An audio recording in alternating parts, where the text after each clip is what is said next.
Hoje o Instituto Butantan e o governo do estado divulgaram a eficácia global da Coronavac, 50,38%. Muita gente ficou preocupada pelo número ser bem abaixo dos 78% divulgado inicialmente. Mas não há motivo para preocupação.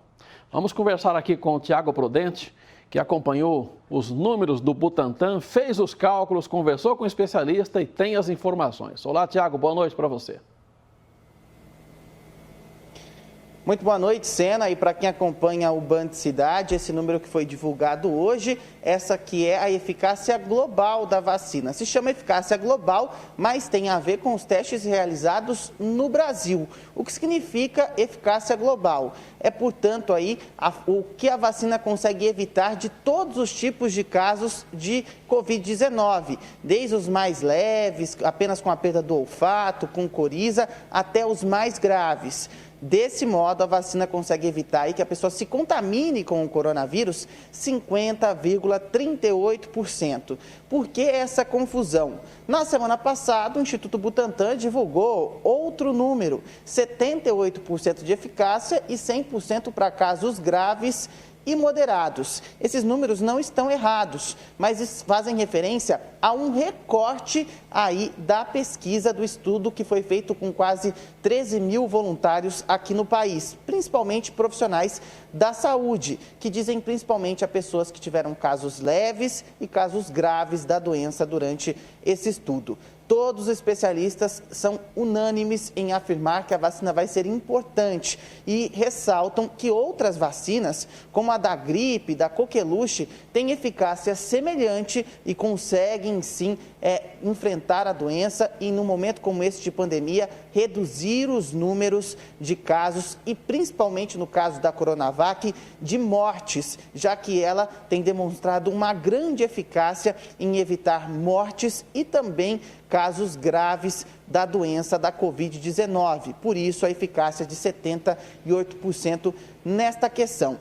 Os especialistas também ressaltam que a vacina passou por um teste, comparado com as outras que estão em teste, muito maior, porque foi utilizada em profissionais da saúde, que estão na linha de frente e, por isso, muito mais expostos do que os outros profissionais ou outras pessoas que participaram de testes da Oxford ou até mesmo da Pfizer ou da Moderna, que utilizaram o público em geral. Por isso, esses números. A gente preparou uma tela para explicar para vocês, uma reportagem que explica um pouco dessa eficácia e também dos números concretos dessa vacina, para que você em casa consiga entender o que significa os números anunciados hoje e também os da semana passada. Vamos só conferir.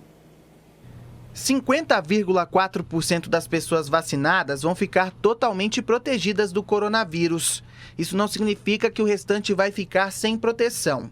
Pelo contrário, ninguém desse grupo vai desenvolver um quadro grave da doença, precisando de internação. 78% podem desenvolver sintomas muito leves, como se fosse uma simples gripe.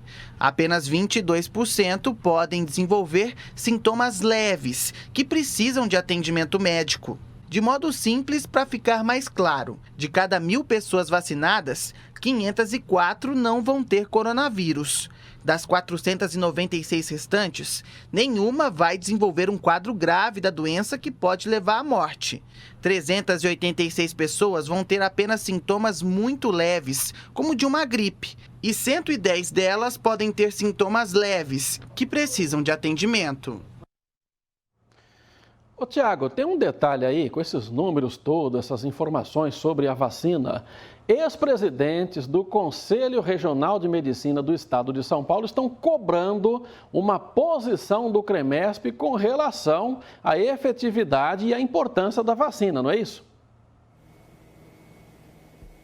Exatamente, divulgaram uma carta aberta pedindo que o Conselho Regional de Medicina do Estado de São Paulo, o CREMESP, se posicione quanto à necessidade da vacinação e também no momento muito delicado Porque, segundo essa carta, nesse momento a gente está vivendo aí muitas notícias falsas, inclusive hoje, durante a divulgação dos dados da eficácia da Coronavac, muita gente divulgando falsas informações, interpretando errado os dados que foram divulgados hoje pelo Instituto Butantan. Essa carta foi divulgada hoje, assinada aí por 14 ex-presidentes do CREMESP. A gente tem um trecho dela que a gente vai mostrar aí, que ele ressalta o seguinte trecho: a chegada das vacinas revela a extraordinária vitória da ciência, primeiro grande passo para deter a tragédia sanitária que já tirou a vida de mais de 200 mil brasileiros, com 50 mil mortes registradas no estado de São Paulo. Portanto, esses 14 ex-presidentes que assinaram essa carta do CREMESP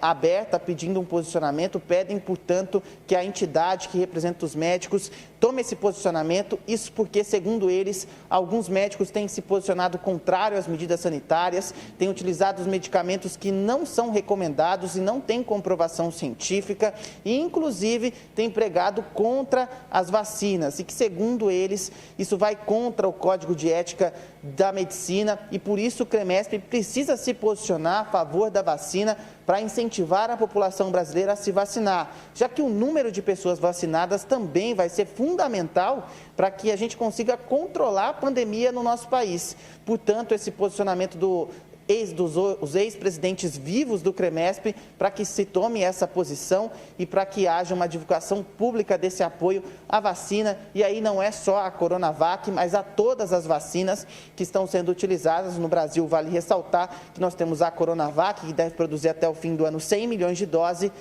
e a Oxford AstraZeneca, que é produzida pela Fiocruz, que também deve ter aí mais de 200 milhões de doses no nosso país. Sena.